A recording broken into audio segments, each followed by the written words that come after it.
आबोली, ही गुरुपौर्णिमेची तयारी चालू आहे आणि तू अजून साफसफाईतच, सजावट नाही का? अगं हीच खरी सजावट आहे. आज गुरु येणार आहेत ना, म्हणून मठ नाही, पहिले मन साफ सुद्र करावं लागतं. मी माझे मन झाडत आहे. गुरु म्हणजे तू कोणाला गुरु मानतेस? तू तर अजून लहान आहेस. वयाने गुरु ठरत नाही, अनुभव, प्रेम आणि मार्गदर्शन देणारा माणूस गुरु असतो. श्री स्वामी समर्थ महाराज माझे गुरु आहेत. तेच मला काय चांगले काय वाईट हे शिकवतात. मी कॉलेजमध्ये शिक्षण घेते, तरी सुद्धा काहीतरी कमी वाटतं. अगं शिक्षण म्हणजे फक्त पुस्तक नाही, गुरु दाखवतो आपल्याला आयुष्य जगायचा मार्ग. उद्या फक्त पूजन नाही ग, गुरु रूपाला आत्म्यात घेण्याचा दिवस आहे. दुनियेत सर्व आवाज बंद झाले तरी एक शांत आवाज तुमच्यात शिल्लक असतो, तोच तुमचा गुरु असतो.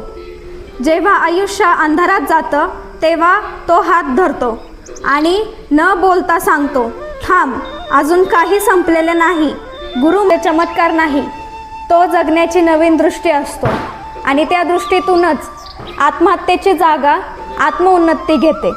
ह्या गुरुपौर्णिमेला तुम्ही कोणासाठी तरी एक गुरुप्रकाश बना.